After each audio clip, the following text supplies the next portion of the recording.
If you're looking at acreage property in unincorporated Douglas County, Franktown, or Elizabeth, there are a few questions that you need to ask before you fall in love with the view. Things like propane, well, septic, outbuildings, property lines. These are non-negotiable items. Here is a list of things that I wish all acreage buyers knew before they start their search. When you look on Zillow and you look at the houses, most houses look the same as acreage properties. However, they're not the same. Everything in town is one set little box with a whole set of inspections and a whole set of rules that they have to follow. Out here in the open, in the acreage properties, there's a whole nother set of rules that we have to follow. There are other inspections, there are several things that we have to take into account. If you miss them, you're in trouble.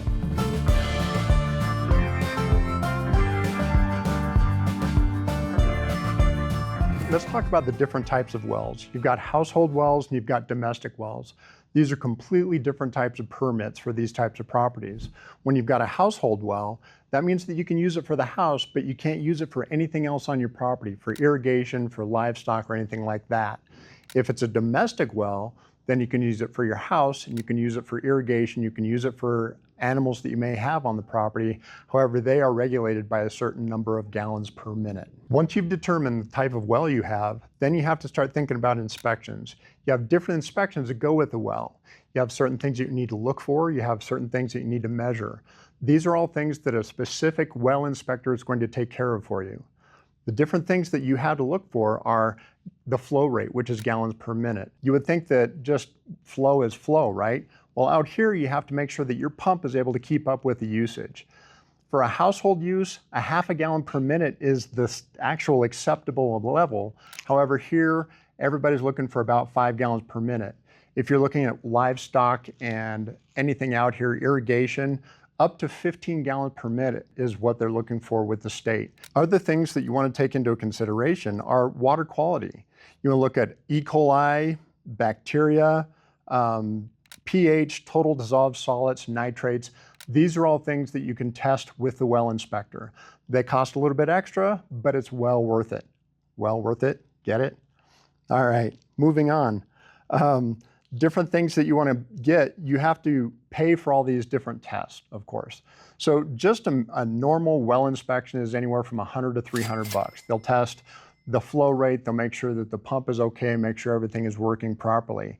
And then for the extra cost, like $30 to $75 for the bacteria only. And I would say that that's probably the minimum. Even, local pricing, I'd say domestic water quality package, $150 to $300 is probably what you're looking at. Now is the gross part. Yeah, the septic system. You can no longer flush a toilet and not care where it goes. Out here, you have to care. What we have out here are called septic systems. It's basically from the house, there's a pipe to a tank to a leach field. So each one of those things are very, very integral in getting rid of your waste. However, these are other things that need to be inspected and other things that you need to take into consideration, because you not only have to know where it goes, but you have to get it pumped. You have to get rid of it so somebody comes and takes it away.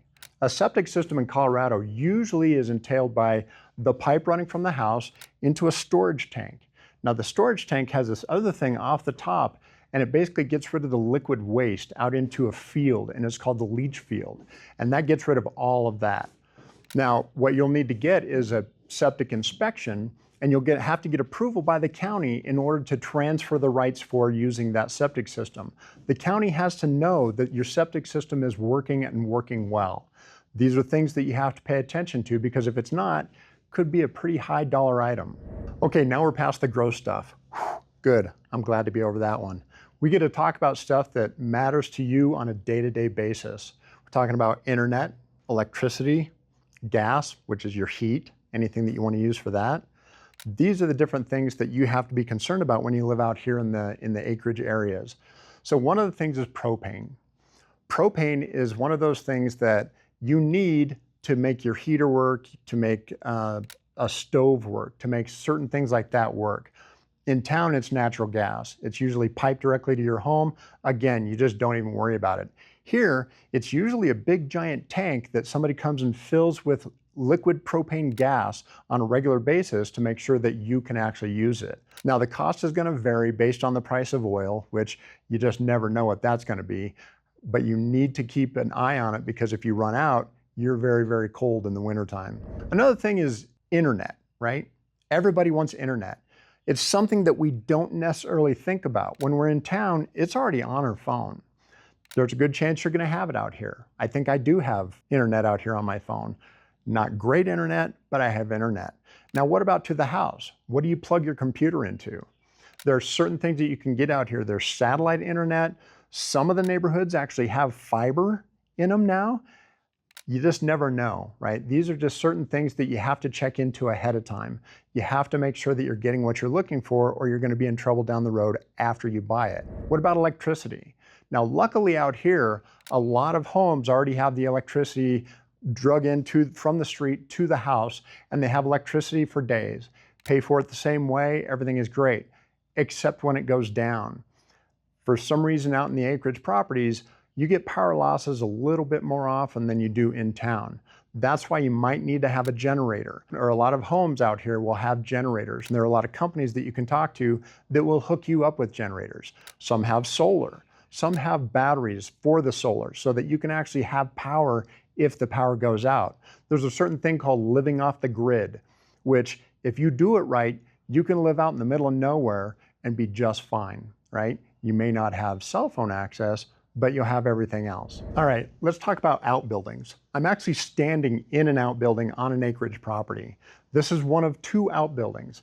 Now, right over here to my left, I've got some friends of mine who are just happen to be goats, right? And they've been staring at me this whole time. Now, you're gonna need an outbuilding if you wanna have goats, if you wanna have horses, if you wanna have, oh, I don't know, whatever needs to be inside during the wintertime. Or you may just wanna have a shop, or that's where you put your tractor. We'll talk about tractors here in a minute. But you wanna know, can I put one up? Can I build one? In a lot of situations, when we go out to look, they're already here. Just like this one, just like the other one down the road a little ways, they already have the outbuildings. However, if you want to build one, there's certain things that you have to take into consideration. The biggest one is called the county. The county is the one that tells you when, where, how, and if you can build an outbuilding. Now, sometimes you're in a city area, not necessarily though. When you're on acreage, it's usually unincorporated county areas, right? Franktown has them, Elizabeth has them, but most of them are unincorporated.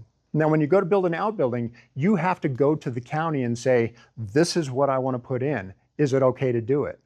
They're going to tell you whether it's okay to do it. Well, then you have to figure out, okay, what is it going to take to build it? Chances are you're going to do that at the same time that you're going to the county. There's another thing called an ADU, which is an accessory dwelling unit.